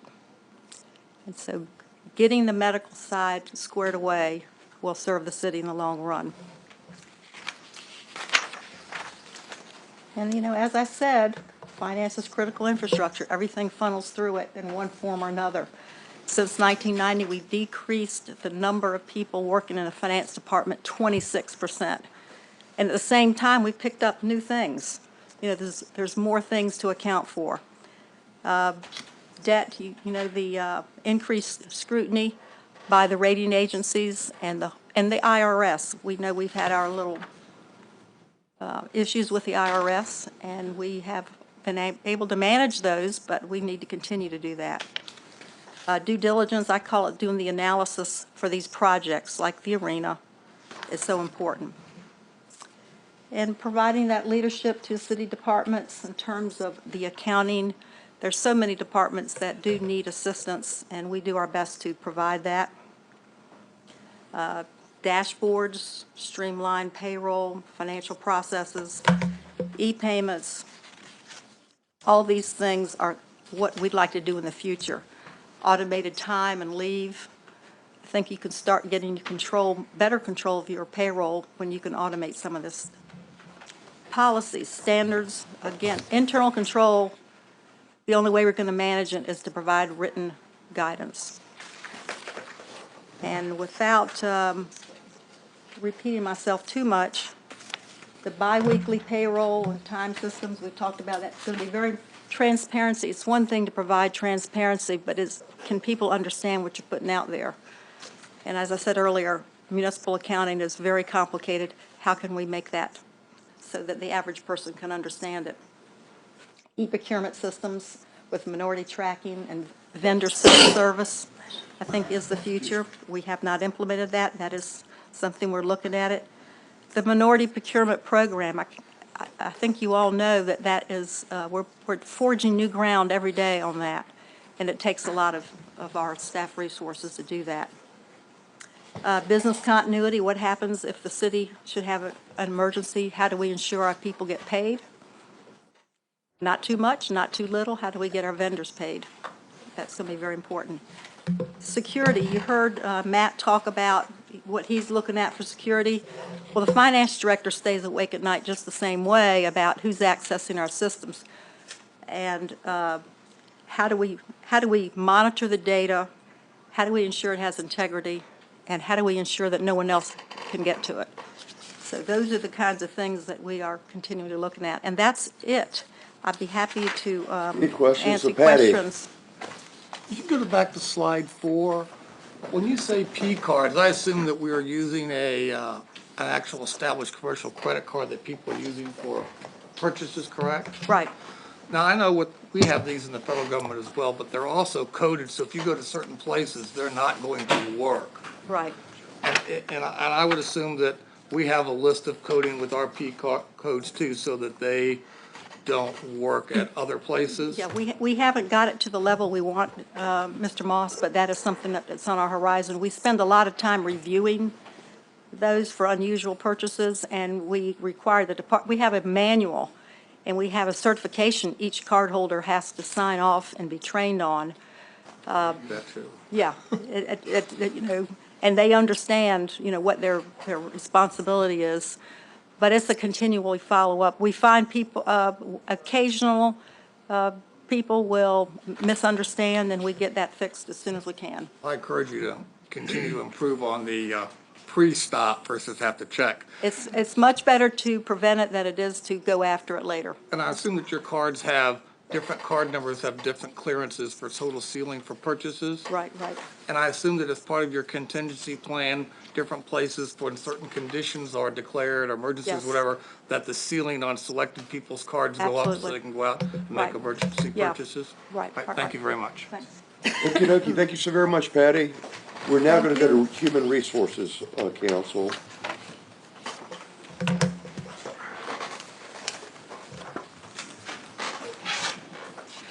Regina, we're glad to have you here, Thank you, Mayor.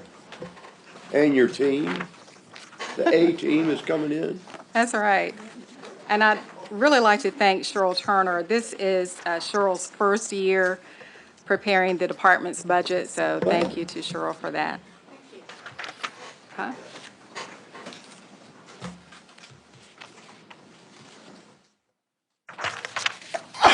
Bless you. Bless you. All right. Feel the love. I do. All right, the proposed budget for FY16 for Human Resources represents no change in FTEs this year, so we're remaining at 47. We are very grateful for that because we have taken a hit on FTEs over the years, so we're very happy to remain at 47. You will see a slight reduction in our funding of just over 0.5%. We are 100% funded from the general fund, and of course, most of our budget is personnel at 81%. There are a few accomplishments that I did want to bring to your attention. To start, we completed the first combined workforce plan and EEO plan. These are reports that had been accomplished separately by the organization, but because there was a lot of overlap in the tasks that were required to get both of the documents completed, we worked with the organization to provide one report, and we'll be trying to do that from this point forward. Having one report that talks about our workforce plans, any gaps that we're seeing in our workforce, allows them to focus on the workforce at one time, looking at the EEO needs as well as any departmental needs. And having one report also allows them to have a good look at the initiatives that they need to put together to help them be in the place that they need to be for the future. We also conducted our Quality of Work-Life Member Survey in October of last year. We conduct this survey every other year. We were proud to see that our overall satisfaction with the employees stayed at 3.9. It's 3.9 out of 5, which is very good. We did have several statements that increased. There were 19 statements that did increase. 3 decreased. One of those, I'm sure you won't be surprised, was related to satisfaction with compensation. The departments are now in the process of looking at their results and coming up with an action plan to address some of the areas where they scored low in their survey. In our continuing effort to ensure we have the best utilization of our employees, we are creating a metrics report. And this report will measure some of the areas that we think are vital to having engaged employees and to having productive employees. These are some of the areas that we intend to include in the report. We hope to make this a very routine report. I hesitate to say annual because we're finding that some of the information that we want to be able to produce in this report can be a little bit challenging to obtain, but our preference would be to have this as an annual report. We are getting close now to completing our initial report, and we'll be in a better position to see then how often we'll be able to produce this. But we do think it is good information for the organization to have about their employees. We have also continued to work towards increasing the developmental opportunities for our employees, especially for those that are hoping to move into a leadership capacity. You may recall a couple of years ago that I mentioned that we had developed a middle management program, and this was a program that was a 10-month-long program for our employees. Well, we've now identified another need, and that is for supervisors who are new to being a supervisor. So we're creating a boot camp, and that's how we're referring to it. And this is going to be for those employees who have supervised for fewer than 2 years. And it is to give them information on the critical skills that they'll need, information about policies, procurement, budgeting, that sort of thing will be what we will focus on in this class. And we're hoping to have that first class in July of this year. There are also a couple of significant issues that I wanted to bring up to you, and some of these I've mentioned previously to you. First, we're continuing to see an elevated number of grievances to the Personnel Board.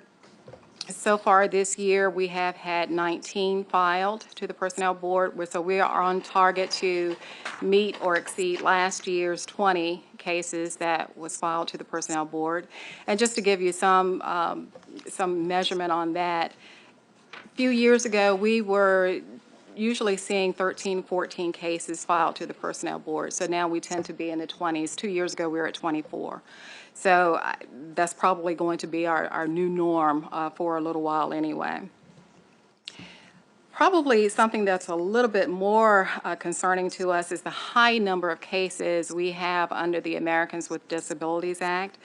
This fiscal year so far, we have 75 cases that are under the ADA. Last fiscal year, we had 69 cases. For comparative purposes, in FY12, we had 28, and we thought we had a lot of cases then. But yes, we're at 75 now. Primarily, this increase is due to the change in the law itself, which broadened the characteristics that were allowed for employees to meet the qualifications under ADA. So we're doing what we can to work with the departments and to work with the employees to make sure that their needs are met and make sure that we are in compliance with the law. But these numbers are high, and we're seeing that in other organizations as well. So it's not just particular to the city of Virginia Beach. We also have a significant number of employees that are eligible for retirement.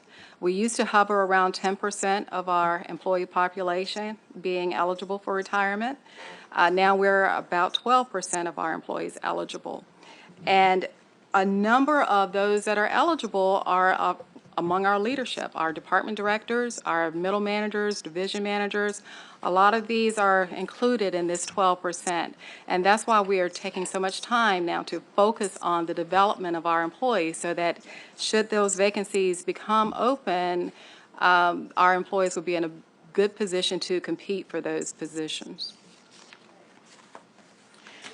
Also wanted to move away from HR and just to review the city manager's compensation proposal for next fiscal year. First is the VRS contribution. This would be the fourth of the 5-year phase-in to have employees contribute 5% of their salary towards retirement. And we're again proposing the 0.34% as an offset to any resulting tax increases. There is a 1.66% general increase, and this would be for full-time and part-time employees. The second year of the 3-year phase-in for horizontal salary compression is in this budget proposal. And the employees are very happy to see that tuition reimbursement is part of this budget proposal. See it too. Yeah, yes. This is budgeted at $250,000. The last time that we funded tuition reimbursement was in FY10, when we funded it at $218,000, and that was half of what had been budgeted previously. So employees are very happy to see that. Of course, merit increases remain unfunded, and just to make sure you're aware, the merit increases are what we have been using in the past to move employees from the minimum towards the maximum of their pay range. So without the merit increases, our employees basically stay where they are in their pay range. The result is that when new employees are hired, they're coming in and they are in many instances overlapping the pay of our existing employees. So that is the horizontal salary compression that you've been hearing so much about. And that is primarily because of the unfunded merit increases. All right, so any questions for me? Questions? We'll go with Bobby and then John. Oh, thank you, Regina. Great presentation. Thank you. Yeah, I just want, human resources is critical because I'm sure we're the largest employer in the city. We got, 17,400 thereabouts between us and schools. So labor intensity is really an important, consideration. And when we talk about that long-term sustainability that we're talking about, I think, with the managers, saying that, we're looking at 1.5% growth for the next 5 years, I think we're at the point now where we're coming fast into crisis mode in terms of, survivability and fiscal capability. And I think right now it's the time that we really have to start taking a hard look at, redundancies and maybe taking a close look at consolidation between schools and the city budgets in terms of duplications of departments and redundancies and things of that nature.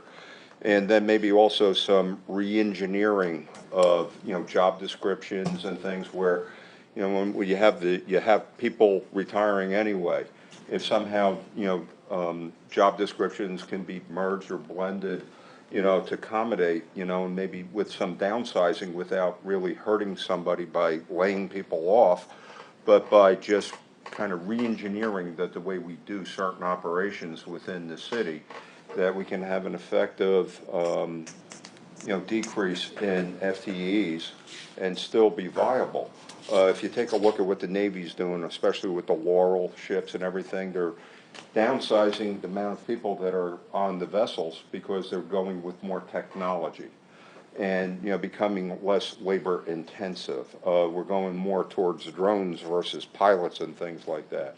But I'm just thinking that right now this may be the opportunity to think out of the box and how we can just reconfigure the city's workforce to meet the demands of the future, as we're going to be getting less and less from Richmond and the feds, if we can start, building a better mousetrap. I understand, yes. And I think a lot of our departments are looking towards technology as an example for some of the things that they can do that had been labor intensive.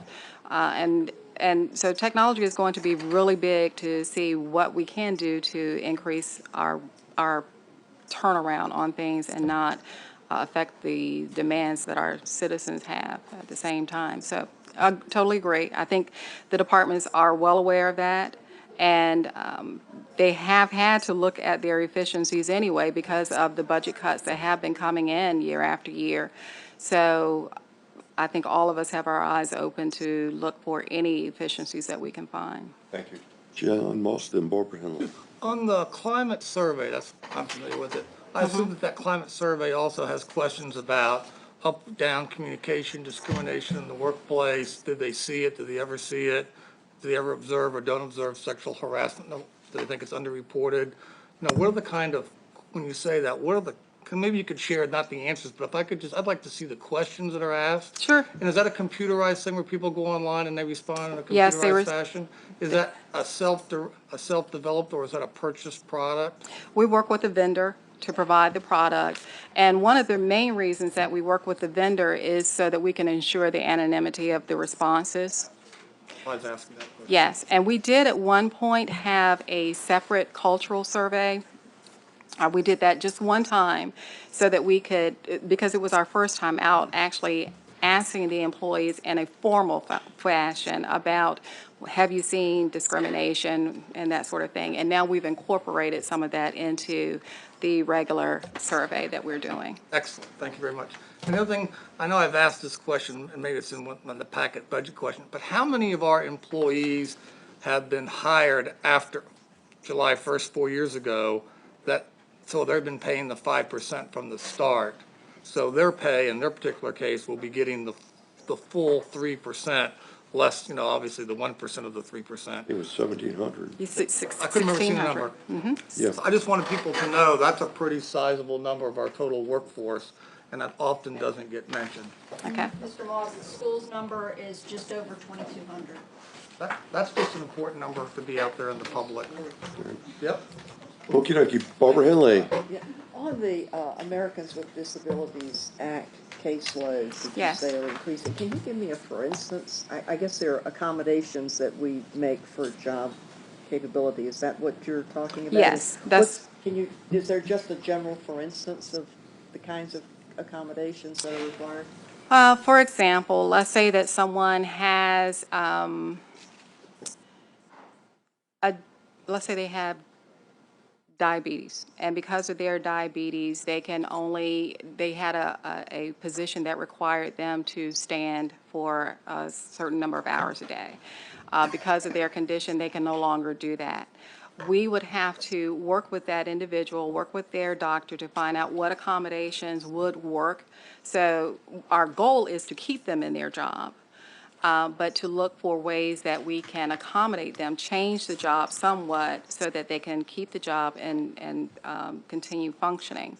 But we have to find out what those accommodations are. So we work with their medical doctor, find out what those accommodations are, and if the department can accommodate. There are times when the departments cannot accommodate the individual. In those instances, we look for other positions in the organization where we can move them to, so that they can do the job with or without restrictions, because sometimes there will be some restrictions that we have to work within. We look for those positions that will accommodate whatever restrictions they have so that they can continue to work. Those are the caseloads that we are looking at. Many of these cases are not new. Some of them will carry over from one fiscal year into the next. It just depends on how much we have to work with the individual. Amelia. I wanted to ask, you mentioned about the tuition reimbursement. Yes. Which is really great. Mm-hmm. The merit increase that's unfunded, Yes. how much is it impacting retention? Well, the merit increase or the tuition reimbursement? It's hard to say. I know that our turnover in general is low. So it's hard to say that, people are leaving because of it.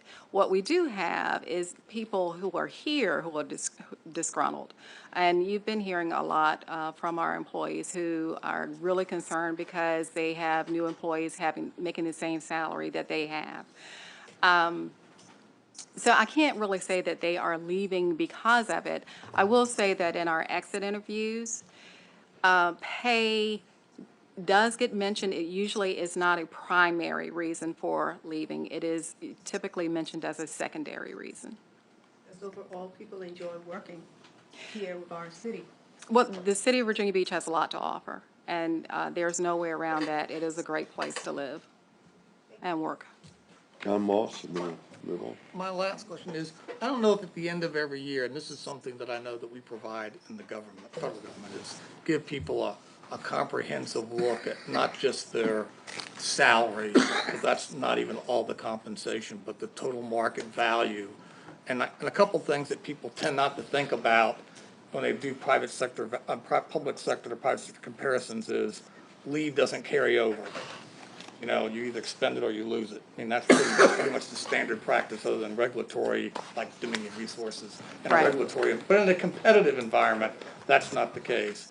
And, defined pension plan, all that, so people can look at the total compensation thing and not just look at one piece, because people always want to talk about the piece you can see, and I realize you can't spend that today. Right. And some people would say they'd rather have more money today and less benefits tomorrow, and that's what a different pension plan would allow you to do. But absent that, do we provide people, here is the net present value. If you stayed until retirement, here's really the net present value of your compensation, and this is what the net present value is likely in the private sector would be, which would be something different. Right. Do we provide that?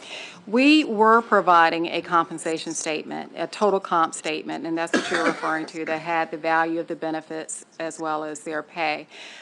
We did stop that because there is a lot of information now that the employees can go on and get at any time through Insight, which is our human resource information system. They can go on and get that information.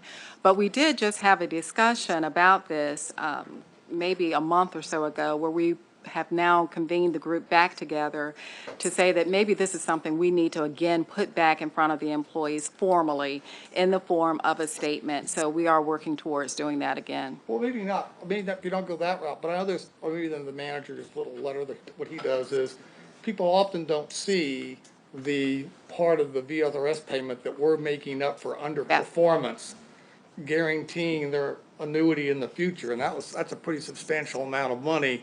People don't think of that as compensation, but it really is compensation, and that doesn't get highlighted and doesn't say, hey, this would be another $900 a year per employee, because we're preserving your future performance against the marketplace. We basically have kept them safe, painless. And I just don't think that people often see that. And if we don't do the other, at least these other things will at least be highlighted so people see that that is a cash benefit they in fact have received. I agree. All right, thank you very much. Thank you, Mr. Mayor. Thank you. Any other questions or comments?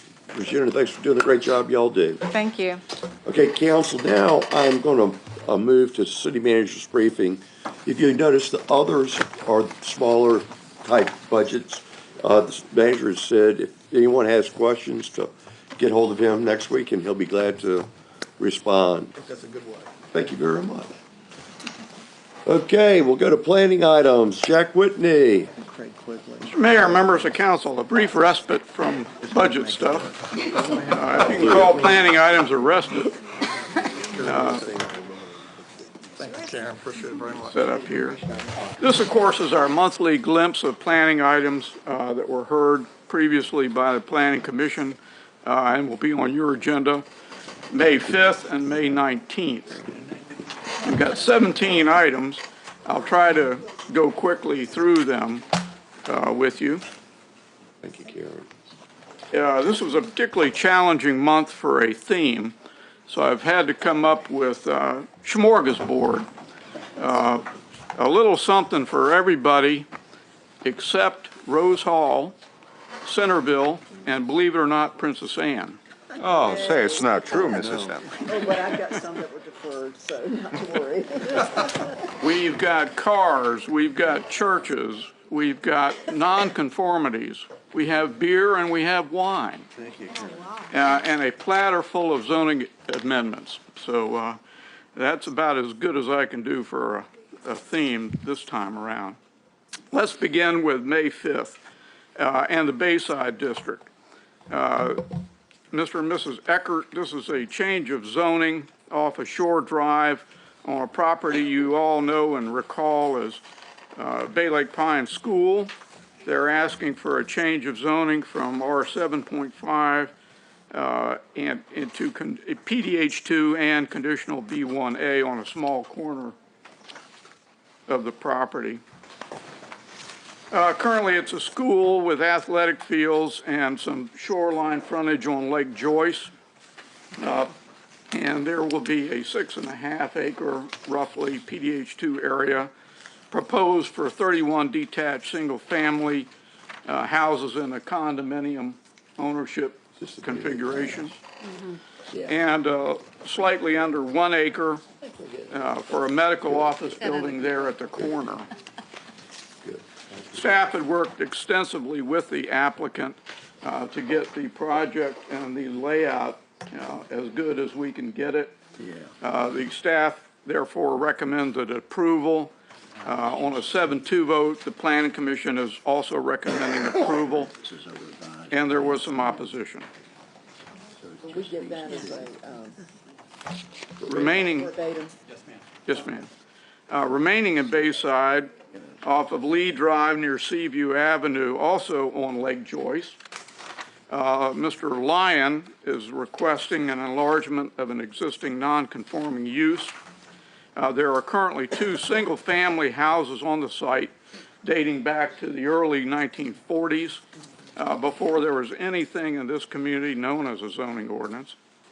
The current zoning ordinance, however, doesn't permit, as you're well aware, 2 houses on the same lot.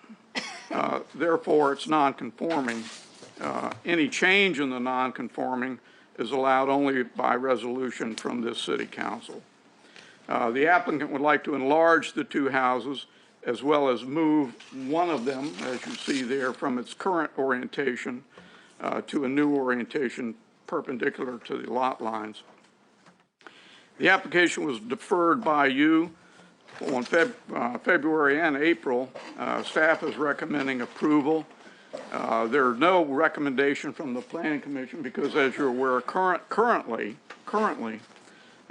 they do not act upon non-conforming uses. Next month also, as you will hear from me in a moment, you will act on an amendment which will change that. And non-conforming applications will then go to Planning Commission for review, just like other items. And you'll get to see those from now on if that's passed. There is opposition to this application. Moving over to the Beach District, Mr. Holly, a craft brewery use permit request off Alaskan Road near Village Drive. For a craft brewery, about 3,500 square feet of an existing commercial building that has other uses in it as well. He's going to alter the interior to accommodate the brewery use with a production area and a tasting room. 70 seats with a bar and tables, on-site consumption. It meets the standards of Section 230 of the zoning ordinance, which would regulate this kind of increasingly popular use. Staff had recommended approval. Planning Commission placed it on their consent agenda, and there was no opposition to this item. The next item in the Beach District, CCW Development Associates. I won't go into too much detail on that because the applicant and staff are recommending an indefinite deferral on this non-conforming use for the purpose of resolving a number of issues. Moving to Kempsville, Assembly of Yah Incorporated, use permit request for a church addition, Kempsville Road and Lock Lane. They currently have a church building constructed in the early 50s, again, prior to any zoning ordinance in this community. They would like to add a one-story addition to the rear of the existing building, as you can see. Since the church predates the zoning ordinance, as I mentioned, the construction of the addition will require a use permit for the church. They will also, as part of this, which is good news, upgrade landscaping the parking lot to meet the current requirements. Staff's recommending approval. Planning Commission again placed it on their consent agenda, and there was no opposition to this item. Kempsville Kroger Limited Partnership. This is a use permit request for an automobile service station, corner of Providence and Lord Dunmore, for fuel sales. It has been operating in a similar use since 1978. Since it's a significant difference in the form of the use and the property, a new use permit is required. And it will be associated with the retail grocery operation located east of it.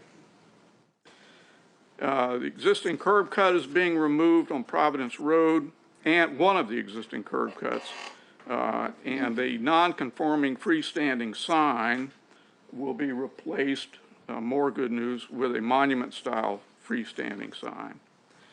Staff had recommended approval. Planning Commission placed it on their consent agenda. There was no opposition. Moving on to Lynn Haven. Atlantic Development Associates requesting a subdivision variance off of 53rd Street. Lot area, a little over 13,000 square feet and 100 feet width, with a single family dwelling currently on the property. They would like to re-subdivide it into 2 lots, which are would necessitate a variance for one of the lots, which can't meet the 60-foot width requirement, and is proposed for 50 feet instead, so a 10-foot difference. Staff's recommending approval. Planning Commission placed this item on its consent agenda. Again, no opposition. Moving on to May 19, we've got 10 items. Starting in Bayside, Cardinal Sign Corporation. This is an alternative compliance request. Independence and Virginia Beach Boulevard, mainly for the sign regulations in the Central Business District Code. They would like to replace a freestanding sign that was hit by a car with one of similar size and same location. Freestanding signs were allowed previously in the B3 district, but they're not currently allowed in the Central Business Code section. It must be, according to the current code, instead of that kind of sign, a monument-style sign, and is only allowed by the City Council under special exception for alternative compliance. This application will be heard by the Planning Commission in May. Therefore, we don't have a recommendation by staff. Jack, Jim? On this particular one, as I recall, when that property was redeveloped, one of the issues was maintain the landscaping, and I've noticed over the years all the landscaping is gone, particularly fronting the boulevard and Independence. So I don't know if that could be made a condition of this or something like that, because there was some established, as you recall, Karen, there was some established mature landscaping there when it was a Pizza Hut, and it's now gone. We'll address that with the applicant and the Planning Commission as they take up the issue. Thank you, Jim. Again, Bayside, CP Marine and Diesel Service Incorporated off Air Rail Avenue in Thurston. As a use permit request for an automobile repair garage. Applicant currently operates such a use nearby, actually 750 feet away from this location, and they would like to relocate to an existing structure to accommodate their vehicle repair services. They will also be improving the site and doing street front and foundation landscaping, which, as you can see there, could certainly use it. Staff had recommended approval. Planning Commission, 8 to 0 with 1 abstention, is also recommending approval. There was opposition from an adjoining enterprise. On to some ordinances. City of Virginia Beach amending the zoning ordinance, section 5.2, form-based code pertaining to wine tasting rooms. Again, this is an attempt to catch up with the marketplace and our zoning ordinance to respond to new, very popular activities, in this case, wine tasting rooms. Section 111 will define it. Section 209 establishes the requirements for such tasting rooms, and it will be allowed as a principal, that is by right use, subject to other provisions in the code. Staff is recommending approval. Planning Commission put it on their consent agenda, and there was no opposition to this change in the zoning ordinance. Remaining at the beach, First Presbyterian Church, a use permit for child care in conjunction with the church off of Sea Pines Road and 36th Street. Again, another old structure that predated the zoning ordinance, certainly in 1936. There was a house that was used for a long time as a parsonage and currently or recently used for storage and classroom space. Structure's in poor condition and is functionally obsolete for these purposes, and the church would like to demolish it and replace it with a modular building on the same site, also to be used for classrooms, youth programs, Sunday school, etc. And the child care facility will continue to operate on the facility. Just like previously, there's no use permit currently for the site. Therefore, the applicant, the church, is asking for a use permit for both of these uses. Staff's recommending approval. Planning Commission again placed it on their consent agenda, and there was no opposition. Staying at the beach, where a lot of fun seems to be happening this month. Waves Motel alternative compliance off of Atlantic Avenue between 13th and 14th Street. Alternative compliance for the form-based code for a mixed-use development, building type that doesn't currently meet the description or criteria found in the form-based code. Therefore, the application for a special exception is called for. 2 floors, 37% of the facade fronting Atlantic Avenue instead of 60% as called for in the code. You can see the rendering there. This application also has not been heard by the Planning Commission. It will be heard by them on May 13th, so we have no recommendation to bring forward to you from either the staff or the Planning Commission. Another code change, section 111, defining the term live-work unit and adding a new section 209.3, live-work units. Particularly, this will help us advance the Vibe District and give us some up-to-date criteria for those kinds of uses in the resort area.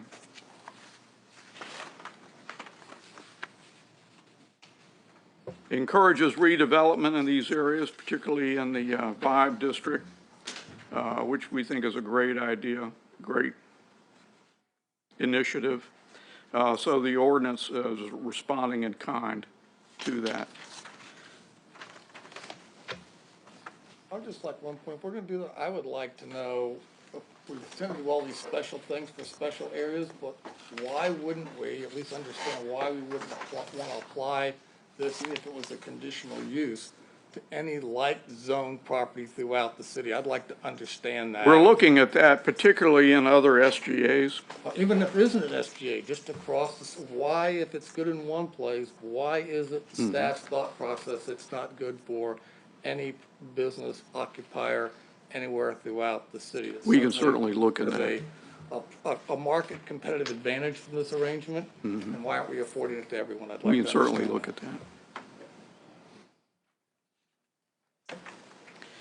Again, this application will be heard by the Planning Commission in a couple of weeks, and there's consequently no recommendation to bring forward to you. Because of the timing and the need to get these things to you, we placed it on your agenda in advance of a hearing from the Planning Commission.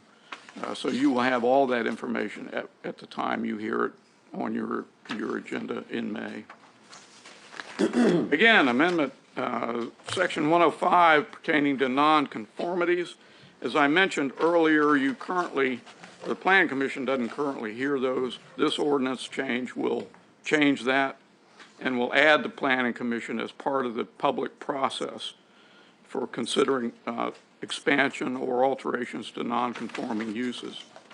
It will add a little bit of time to the property owner's process, but we've had a number of requests to have this change made such that it can go to the Planning Commission before going straight to the City Council. Barbara had a question, Jack. It seems that we're using these non-conforming, or this non-conforming thing a lot more these days than we did. And it seems to me that it used to be rather just for simple changes to maybe an existing use, maybe a little enlargement or something. But what we're seeing are some rather major changes, I think pretty liberal interpretations. But I kind of thought that when we looked at a non-conforming use to a property, that if the use was changed substantially, then this was the opportunity for that property to be brought in conformance with the zoning ordinance. Like, if you're going to make this substantial a change, you need to go ahead and make the zoning what is necessary in order to do that. So by being as liberal as we are with this interpretation, I'm not so sure we're doing the right thing necessarily. Are we looking at that at all? Well, two things. I think this change will give you more scrutiny, and certainly adding in the Planning Commission process, give you and the community, affected community, more scrutiny. And what we're seeing in the community also is a lot of activity in the older neighborhoods, and trying to bring them into compliance or try to upgrade them and so forth and so on. So I think you're going to see more of this type of activity in the older parts of the city than you have in the past, where there was an abundance of raw land to develop and so forth. So I think you'll see a lot of that. This ordinance change, aside from adding some time to the process, will also add some useful scrutiny and some opportunities for the host community to weigh in on it. Staff's recommending approval. Planning Commission put it on their consent agenda. There was no opposition. Shifting way over to Kempsville. This is actually pretty easy zoning changes on city-owned property in historic Kempsville to bring it in compliance with the goals and the vision of the historic Kempsville district. It comes to you with at the request and with the support of the Historic Kempsville Citizens Advisory Committee, and we commend it to you for your approval. Staff thinks it's a good idea, recommends approval. It complies with all of the plan, and the advisory committee supports it. Planning Commission placed it on their agenda, and there was no opposition to any of this. Back to ordinances, Section 211 having to do with signage in city-owned parks and recreation centers, having to do with wall signs, dealing with the square footage for certain types of signs, and building wall signage to bring that into compliance, freestanding signs and wall signs, for example, and you see some of the descriptive. When you say in compliance, do you mean it's the same that we would apply to a similar commercial building, or compliance with what? It's the same as schools. Well, It hasn't been clear in the code. It's a little bit less than commercial. same formula that we used before. Okay, just trying to make sure that we're doing. Thank you very much.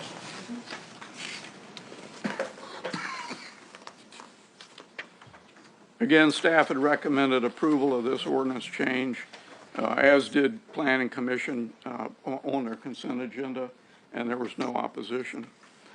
Over to Lynn Haven, CNC Development Company Incorporated off of 80th Street and Atlantic Avenue. This is another non-conforming use item. The applicant would like to demolish 2 existing single-family dwellings and construct 2 new ones. Just like some of the earlier items, these were developed, built in the 40s, prior to any zoning ordinance in the city. As I mentioned on a previous item, the current ordinance doesn't allow more than 1 unit per lot. And so they would continue to be non-conforming, however upgraded. This, like some of the others, has not gone to the Planning Commission yet, and we will provide you with their recommendation along with the staff's prior to your consideration. Any questions of John? I know we got this briefing not long ago about how when we have new lots or people are doing new construction, all the additional issues they have to deal with to maximize the processing of water on their site, right? Stormwater, yes. Right, so if we're, making 2 lots out of 1, I assume those rules are applying to these new things we're creating? Yep. I'd be interested in educating me. When I look at that footprint, I'm having a hard time understanding where the on-site water treatment's taking place, but that could be another, but I'd just like to be educated on that. It's not always a BMP. I know, There are other techniques that can work I'd just equally like well. to be educated what that is. Sure, be And happy if you to. could, maybe, I'd like to, it seems like every time we've done something at the oceanfront so far, it's been an exception to the form-based code. I would just like to get a tally of how many things we've done and how many exceptions there've been. And maybe we need to be keeping track of all the exceptions, because if we're having lots of them, maybe then the underlying code needs to be fixed. I'm just trying to understand the lessons learned, because I don't think we voted 1 yet that wasn't an exception, if I stand correct, but I'll be looking for the tally. I'm interested in those 2 things. Thank you, Mr. Mayor. Any other questions or comments? I have one. Yes, sir. Can we go back to slide 84?